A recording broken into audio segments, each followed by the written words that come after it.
Bonjour à tous. Aujourd'hui, nous allons parler d'une fleur simple et charmante que nous connaissons tous, la pâquerette. Cette petite fleur cache bien des secrets et possède des propriétés intéressantes. La pâquerette est souvent l'une des premières fleurs à apparaître au printemps, d'où son nom, dérivé de Pâques. Pour la distinguer facilement de la marguerite, rappelez-vous, la pâquerette est plus petite que la marguerite.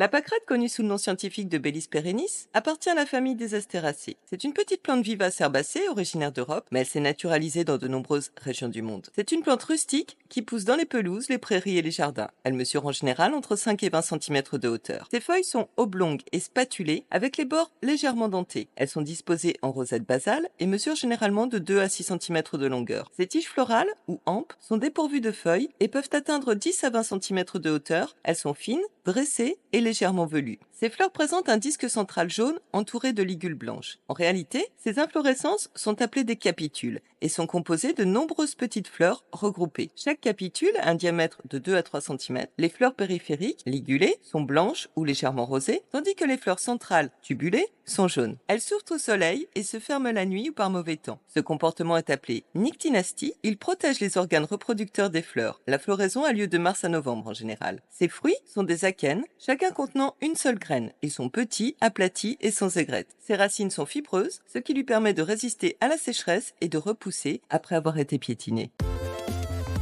Dans l'Antiquité, les Romains l'utilisaient pour soigner les blessures, les contusions et les plaies, en raison de ses capacités à réduire l'inflammation et à favoriser la cicatrisation. Ils l'appelaient bellis, ce qui signifie jolie ou belle. Au Moyen-Âge, la pâquerette était un remède courant contre les inflammations articulaires, les entorses, les ecchymoses et les infections cutanées. Les herboristes médiévaux l'utilisaient également pour ses propriétés diurétiques et laxatives. Les infusions de pâquerette étaient aussi employées pour purifier le sang et traiter les troubles digestifs. Porter des couronnes de pâquerette était censé protéger des mauvais esprits, et les jeunes filles tresser des couronnes de pâquerette pour célébrer l'arrivée du printemps. Dans le langage des fleurs, la pâquerette symbolise l'innocence, la simplicité et l'amour véritable.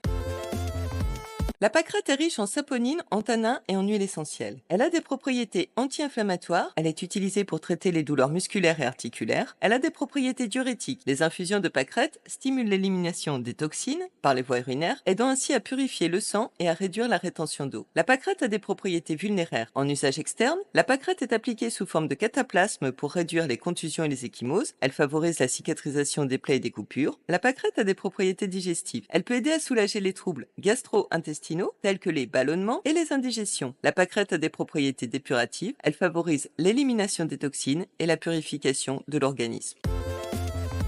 Les jeunes feuilles, les boutons floraux et les fleurs de pâquerette sont comestibles et peuvent être utilisés de diverses manières en cuisine, apportant une touche de couleur et de saveur. Les jeunes feuilles et fleurs peuvent être ajoutées aux salades, aux soupes et au potage, qu'elles rehaussent avec leur goût amer et poivré. Les fleurs peuvent décorer les desserts ou être incorporées dans des boissons. Elles peuvent aussi servir à confectionner un beurre aux fleurs de pâquerette pour accompagner avec élégance les plats. Les boutons floraux peuvent être consommés dans les salades bien sûr, mais aussi marinés dans du vinaigre à la manière des capres.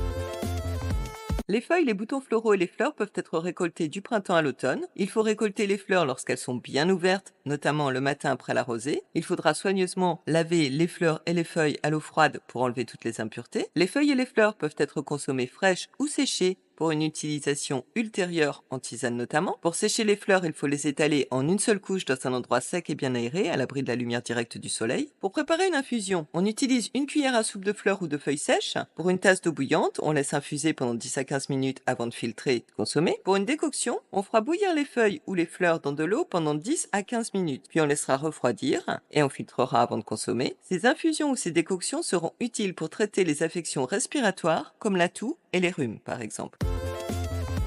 En cosmétique, la pâquerette est utilisée dans des crèmes et des lotions car elle a des propriétés adoucissantes, tonifiantes et astringentes. Les extraits de pâquerette sont utilisés dans certains produits cosmétiques pour leurs effets éclaircissants et anti-âge sur la peau. La pâquerette est appréciée pour ses usages décoratifs. Elle peut être utilisée dans les arrangements floraux, les couronnes de fleurs et les décorations de table. Les enfants adorent fabriquer des colliers et des bracelets avec des pâquerettes. Au jardin, la pâquerette est une plante mellifère qui attire les abeilles et autres pollinisateurs. Elle contribue à la biodiversité et de plus, grâce à sa floraison quasi continue, elle embellit les jardins et les bordures sans nécessité d'entretien. Enfin, la pâquerette peut être utilisée pour fabriquer des teintures naturelles.